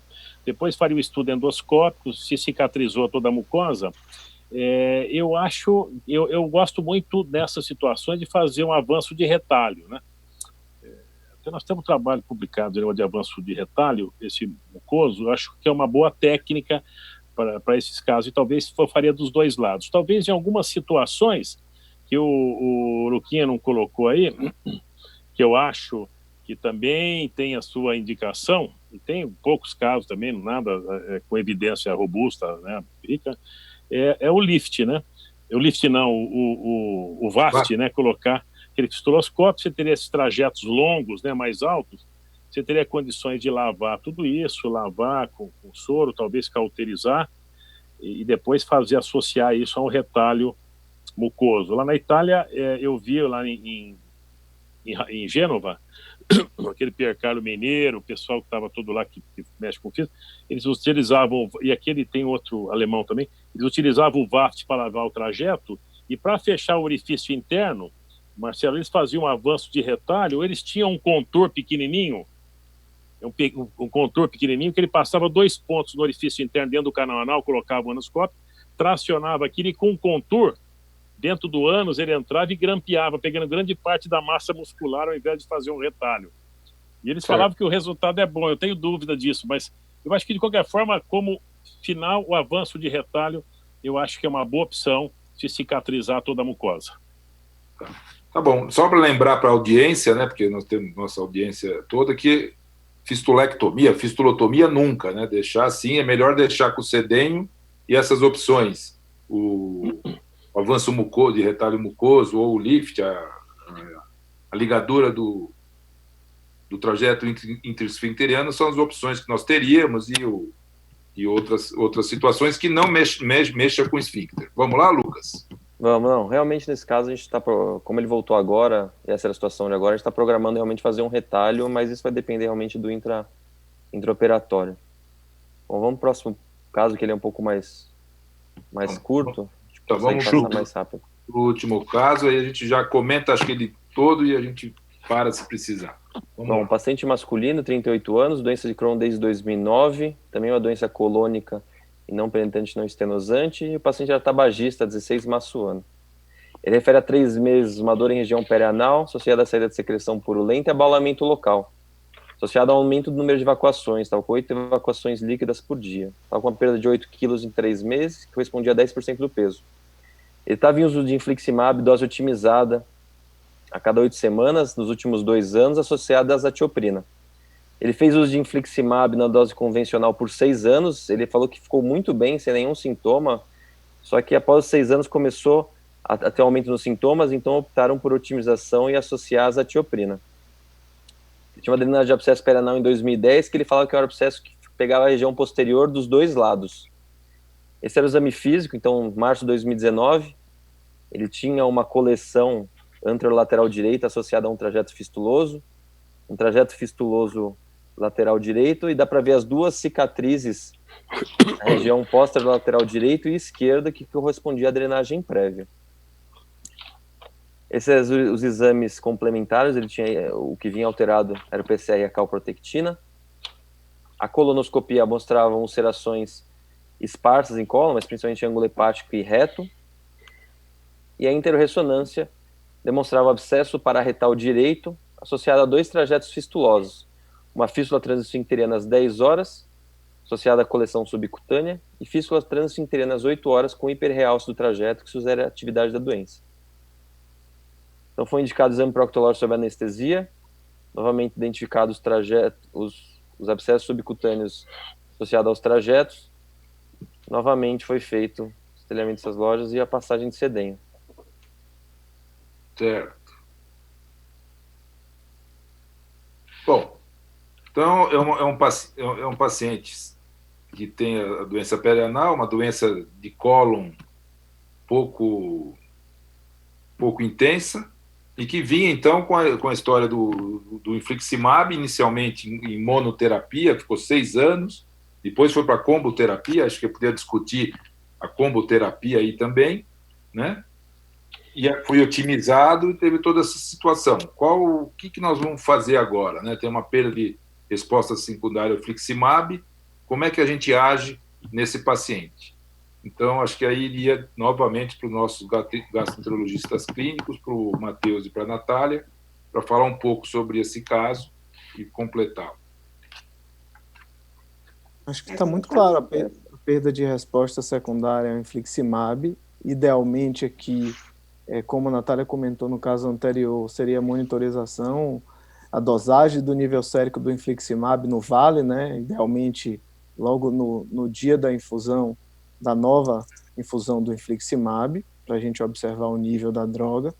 Mas até pelo tempo de uso do infliximab, a Natália comentou lá no primeiro caso apresentado, que tem uma taxa de perda de resposta em torno de 20% no primeiro ano, depois em torno aí de 10% ao ano, a gente vê que a gente tem realmente essa perda de resposta à droga ao longo do tempo.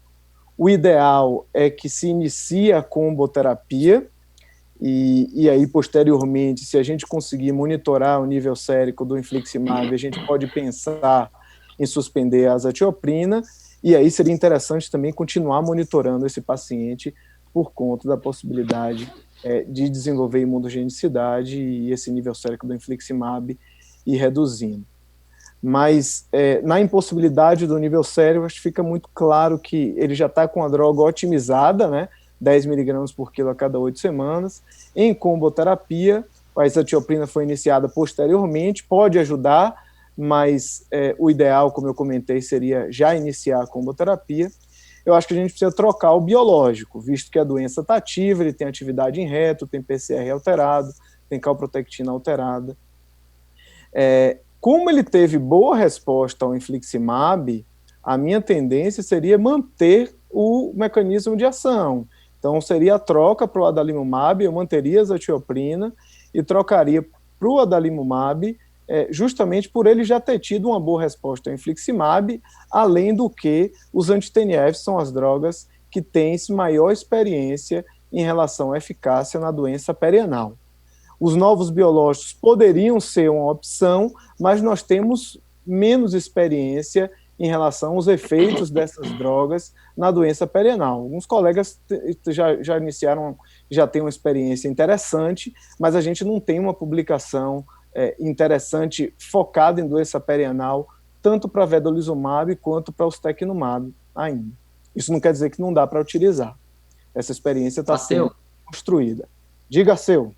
Aproveitando o gancho aí, ou você ou a Natália responderem, alguma informação, quando você analisa o nível sérico e o anticorpo, lhe dá uma dica de se você preferiria, a partir desses resultados, manter a classe ou trocar de classe?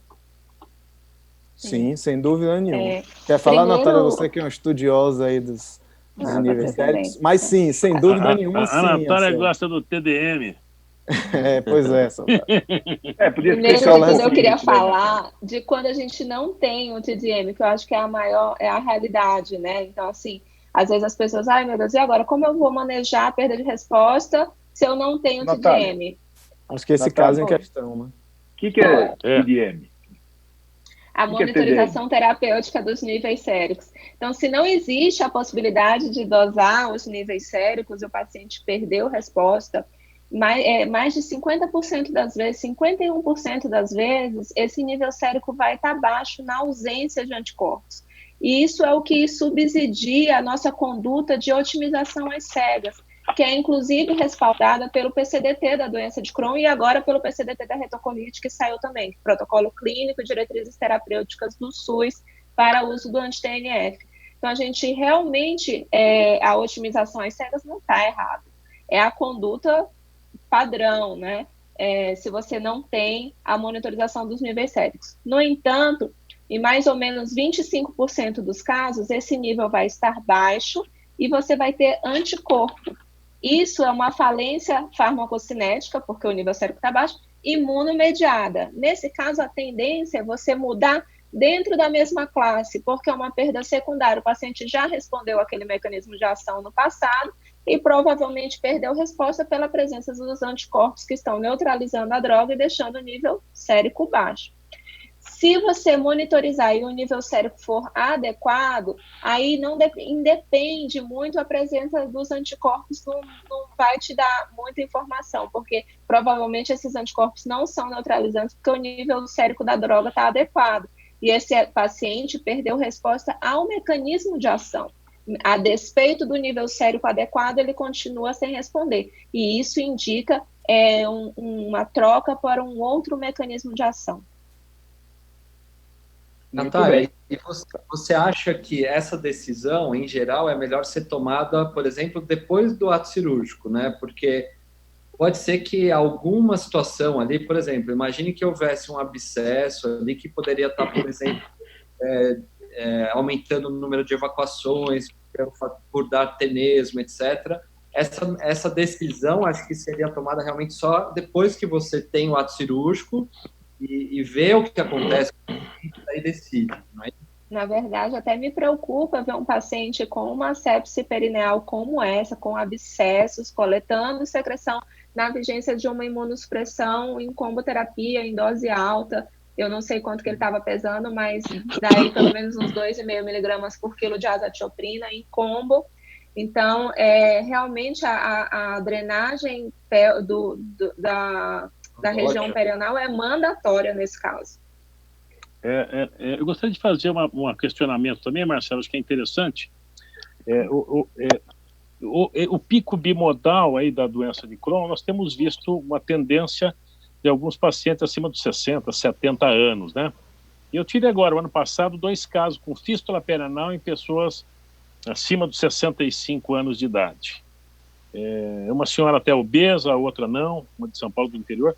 Eu queria saber se vocês veem, no mundo ideal, com todos os medicamentos liberados, em alguma situação que vocês utilizariam já de cara outro medicamento, como ao invés do infliximab de terapia combinada numa doença de Crohn fistulizante? Tem alguns pacientes que vocês poderiam já entrar de cara, por exemplo, com o ustekinumab, que foi o que eu fiz. Eu discuti com a família e tal.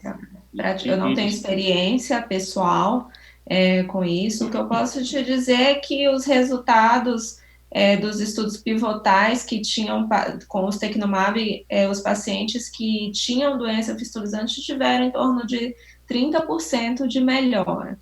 Então, alguma ação tem, mas eu realmente não tenho experiência pessoal nesse caso de doença fistulizante, o Stelara, como primeira linha. Não sei se o Matheus tem. Eu acho, Sobrado, que é justamente isso que você fez aí. Acho que o que justificaria você utilizar uma droga que tem menor experiência, mas que deve sim ter uma ação na doença perianal, apesar de que os dados publicados são apenas subanálises, como a Natália comentou, seriam casos específicos em que você necessite de uma droga com perfil de segurança maior. Então, um paciente idoso, com outras comorbidades, que nos façam ter receio de utilizar os anti-TNFs por questão da segurança.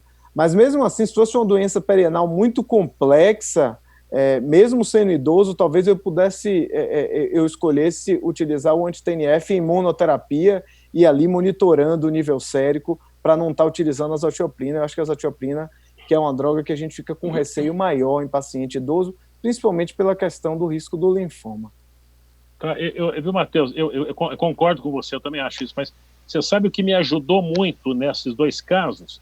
É que eram famílias de pessoas, e uma senhora mais idade, o filho era um cara extraordinário, um cara muito bacana, e foi decisão compartilhada. E a outra senhora, o marido, é uma pessoa também formada, inteligente, nós discutimos os medicamentos, e eles mesmos também partiu deles a opção por uma droga que tenha menor risco. Eu acho que isso aí me ajudou demais, porque se fosse só dependendo de mim, eu talvez tivesse dúvida de indicar, nesse caso, direto o ustekinumab e não o infliximab, esse tipo de coisa. Acho que a decisão compartilhada, Isso. em algumas situações, quase em todas, mas em algumas são extremamente importantes. E eu acho que cada vez mais com esse aumento do nosso arsenal terapêutico para doença inflamatória intestinal, com o advento de novos biológicos, com mecanismos de ações diferentes, eu acho que é sempre importante a gente estar compartilhando a decisão na escolha dessas terapias biológicas com o paciente. Sobrado, lembrar também que, assim, o tratamento da fístula perianal é difícil cirurgicamente, né? Não estou nem considerando como Crohn. Para quem não é cirurgião, às vezes a gente fala, vou operar uma fístula, imagina que é uma cirurgia fácil com resultados excelentes. Não. Cirurgia é difícil, os resultados são aquém do que a gente gostaria, né? Imagina, um retalho mucoso de avanço num paciente com uma fístula recidivante, sem Crohn, sem outros fatores de risco, não fuma, não é obeso, a taxa de sucesso da cirurgia, estamos falando em torno de 60%, 65%. Agora você joga num paciente com Crohn, com mucosa de reto inflamada e tudo, então assim, é tão difícil analisar os dados desses pacientes, são tantos fatores na jogada, né? Borba, o Lucas, todos operamos aí bastante e tomamos umas pancadas das fístulas, né? Então, a gente respeita a fístula. Fístula é um negócio complicado. Mas onde eu estou querendo chegar? Eu não acho que se o ustekinumab se ele melhora a mucosa, ele vai ajudar no nosso resultado final. Você entendeu, Matheus? Sem dúvidas. Não temos trabalho, não temos evidência, não sei se algum dia a gente vai ter esse trabalho perfeito, né? Mas eu acho que se realmente naquele paciente a gente está pensando no perfil de segurança, acho que deve ser uma opção interessante, sim. Agora, Arcel, só MB, eu não quero tomar muito tempo, mas você sabe que esse é um tipo de trabalho, um paper, um estudo, que a gente conseguiria fazer lá no ambulatório se nós tivéssemos esses medicamentos, né? Porque a quantidade e o Lucas pode também comentar, a quantidade de pacientes com doença fistulizante perianal é absurda, né? Toda terça-feira é absurdo. Então seria um trabalho interessante que nós poderíamos tocar junto com os clínicos, aí, etc. Acho que seria um negócio interessante que você comentou, Arcel. Perfeito. Vamos em frente, então? Muito bem. Não, e esse paciente tive que ter uma decisão compartilhada, porque ele toma infliximab, ele falou que um colega dele que fazia o uso de medicações de TNF no centro de infusão desenvolveu tuberculose, então ele estava todo receoso para isso. Então, nessa dúvida, a gente acabou entrando com o Stelara, entrei na dose de 90 mg a cada 8 semanas em junho do ano passado. Ele evoluiu muito bem, no final do ano solicitei enteroressonância e uma retoscopia. A enteroressonância identificava a ausência de atividade nos trajetos fistulosos e a retoscopia, a ausência de retite, não tinha mais aquelas ulcerações que tinha em outro momento. Então, eu optei em janeiro de 2020 retirar os sedenhos, fazer a curetagem dos trajetos, ampliamos um pouco o orifício externo, fizemos um retalho mucoso retal com uma base larga. Ele retornou em maio, agora de 2020, apenas com 2 evacuações por dia, ganhou 11 quilos desde que iniciou a medicação biológica. Por enquanto, eu mantive o Stelara e a azatioprina, ainda não tive coragem de tirar a azatioprina. E eu tinha solicitado a colonoscopia para ele, mas por conta da situação que nós estamos vivendo, ele optou por não fazer. Ele preferiu não fazer. E esse é o resultado do retorno comigo. Ele está assintomático, ele realmente ficou com uma cicatriz no lugar onde a gente fez a ressecção, mas mas melhorou bastante, ele está assintomático da parte perineal e da parte intestinal. Mas ele está aguardando a colonoscopia para a gente avaliar se cicatrizou ou não a mucosa. Vamos tirar a azatioprina? Aí eu deixo para a Natália e para o Matheus falarem aí. Agora a decisão compartilhada com agora eu vou ver o que eu vou decidir. Ela faz o que ela quiser. No contexto dos novos biológicos, eu acredito que sim, porque são drogas que têm um baixo potencial de imunogenicidade. Então, a gente sabe que a azatioprina está associada à redução da imunogenicidade, principalmente relacionado ao anti-TNF. E os dados que a gente tem até o momento é que não existe benefício da combo versus a monoterapia nos pacientes com os novos biológicos. E aí eu falo do ustekinumab como o vedolizumab. Então, eu acho que, nesse caso, dá para a gente tirar, sim. E assim, só falando, se foi tanto pela segurança, né, que te fez modificar a droga, como o Sobrado entrou também na outra paciente dele, pelo perfil de segurança, no momento em que você associa a azathioprina ou mantém por um período prolongado, você tira o benefício da segurança, né? Eu acho que nessas horas é importante, Marcelo, nós conhecemos a pirâmide de Queiroz e Regueiro, né? De segurança da Queiroz e Regueiro. Matheus, eu queria que você comentasse isso também. Deixa a Queiroz comentar, por ser a pirâmide é dela, não é não, Marcelo? Então, a Queiroz... Tudo português, né? Não. Comente a pirâmide de segurança, Natália, por favor. Dos medicamentos. Vamos comentar. Para encerrar, vamos encerrar com a Natália falando. Tá, só antes, muitas vezes as pessoas acham que o perfil de segurança da droga é o guia para a utilização de droga X, Y ou Z. E, na verdade, a escolha da terapia biológica, ela deve levar em consideração muitos fatores, além da segurança. Posologia, início de ação, vontade de engravidar, comportamento da doença. A segurança é apenas um deles, pois muitos pacientes vão se beneficiar de um esquema menos seguro, da comboterapia, como nós vimos no caso anterior de infliximab com azathioprina, uma doença perianal fissulizante grave.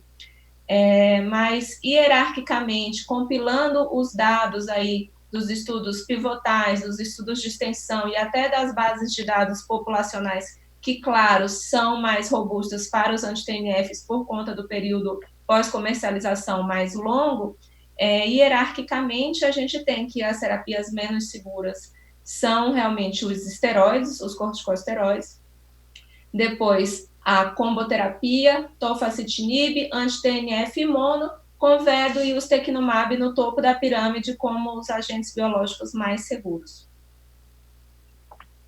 Muito bom. É isso aí. Olha, queria agradecer muito a vocês, aos nossos debatedores, ao Matheus, à Natália, Sobrado e o Arceu. Como... da época do nosso Mundial, é verdade. Então. De 1951. Vocês foram brilhantes, como sempre. Não quero, sou moderador, eu vou cortar seu som, Sobrado. Parabéns, Carol e Lucas, pela apresentação. Achei que ficou muito bom. Espero que vocês em casa tenham gostado da nossa discussão. Vejam que sempre evitar grandes coisas muito agressivas, né, para a gente ter na doença de Crohn. E o nosso próximo encontro vai ser em 12 de agosto, com o tema do câncer coloretal. Então, muito obrigado, uma boa noite para todos. Até mais. Muito obrigado, hein? Obrigado. Parabéns, Muito bom, parabéns aí a todos. Viu?